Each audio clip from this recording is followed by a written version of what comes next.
SCP-823 Special Containment Procedures.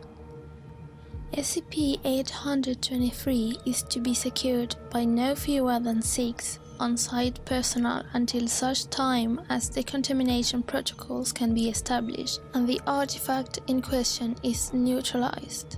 Personnel must respect a 20-meter safe zone around the currently established red zone at all costs. Any individual, civilian or not, who enters the established red zone is to be terminated immediately by sniper fire. Should music or piping be heard emanating from within the red zone, Foundation personnel on site are to immediately don protective earplugs and withdraw with their positions to a 2-kilometer perimeter beyond the currently established yellow no civilians presence zone, and inform Foundation scientific personnel immediately. Following the realignment event, Foundation science personnel will survey the area and determine the boundaries of the new red and yellow zones using procedures 823-1 Alpha. Due to the necessity of maintaining auditory alertness, no personal music devices or radios aside from necessary equipment are to be allowed at the observation site. Description: SCP-823 is an abandoned theme amusement park located in Site was abandoned after several violent events resulting in the deaths of park attendances. A complete list of said events is included in Supplement 823-113. Civilian deaths attributed to SCP-823.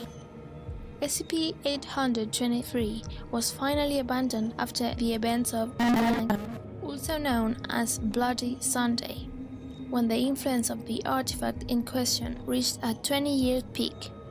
221 attendees were killed and another 7 injured or maimed. A complete list of casualties is included in Supplement 823-114.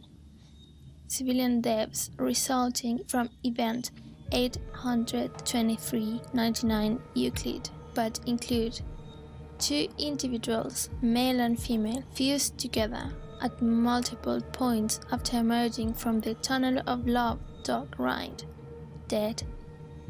1 individual wearing a Happy Hippo mascot uniform found dead of suffocation. Mouth, trachea, and lungs were discovered to be filled with fibrous substances, later determined to be identical to the stuffing in said mascot uniform, dead. 15 individuals recovered from the Thriller Chilla roller coaster, all decapitated by blunt force. Witnesses reported that the deaths did not occur simultaneously, but in groups of 2, starting with the front row of seats and ending with the back. Forensic analysis indicates that each set of deaths corresponded to a loop or turn in the roller coaster's track, dead. 1 individual recovered from under the Thriller Chilla roller coaster, dead of broken neck and massive cranial trauma caused by a 50-foot fall from an inverted position. The individual was seated at the back of said roller coaster and somehow managed to extricate from the ride safety harness halfway through the ride, dead. 1 individual found dismembered inside the House of Mirrors attraction. Left arm was found 16 feet to the north from the torso. Left leg was found inverted and attached to the ceiling by sinews. Right leg was found in the possession of subject 79, partially consumed. Forensic analysis indicates that teeth marks found on flesh and bone of said leg are human in origin.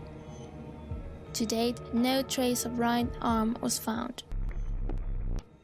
For complete record of casualties, please see Supplement 823. 114 civilian deaths resulting from Event 823-99 Euclid. SCP-17 Object Class Keta. Special Containment Procedures. SCP-17 is contained in an acrylic glass cage 100 cm by 50 cm by 50 cm, centrally suspended in a concrete room measuring 6 meters by 6 meters by 4 meters. Attached to the walls, ceiling and floor of the room are high-intensity arc lamp spotlights pointed directly at the acrylic cage to ensure that SCP-17 is constantly exposed to light from every angle. Personnel assigned to the SCP-17 control room are to monitor the functionality of the spotlights and emergency generator system and call for maintenance immediately upon knowledge of a burnt-out lamp or an issue with the generator. The only circumstance under which personnel are allowed entrance is to replace lamps. Personnel entering the room is required to wear their designated full-body reflective suits and must be cautioned not to step in front of functional lights. Description: SCP-17 is a humanoid figure approximately 80 cm in height, anatomically similar to a small child, but with no discernible identifying features. SCP-17 seems composed of a shadowy smoke-like shroud. No attempt to find any object beneath the shroud has been successful, but the possibility has not been ruled out. SCP-17's reaction to shadows cast upon it is immediate and swift. SCP-17 leaps at the object, casting the shadow and completely encloses it in its shroud, whereupon it returns to its normal size, leaving no trace of the object behind.